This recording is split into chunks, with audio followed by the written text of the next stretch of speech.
চারিদিকে এত হিংসা, সব জায়গায় আমার আমার আমার।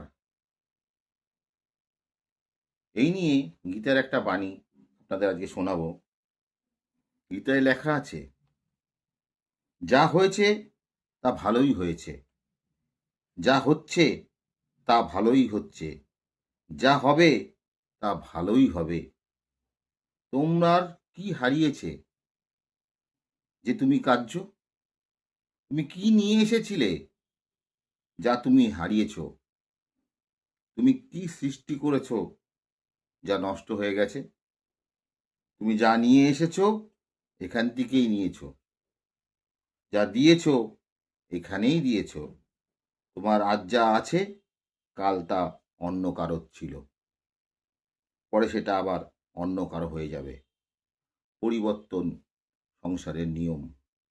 তারপরেও আমরা শুধু আমার আমার আমার করে যাই। একবার ভাববেন কি করে গেলেন এই পৃথিবীর জন্য। একটু ভাববেন যে আপনি যখন থাকবেন না, তারপরেও কি আপনার নামটা থাকবে যা লোকে স্মরণ করবে? এমন কোনো কর্ম যেটা মানুষ আপনার মারা যাওয়ার পরও মনে রাখবে? কিছু একটা করে যান যাতে আপনি মরার পরেও জীবিত থাকতে পারেন। নমস্কার।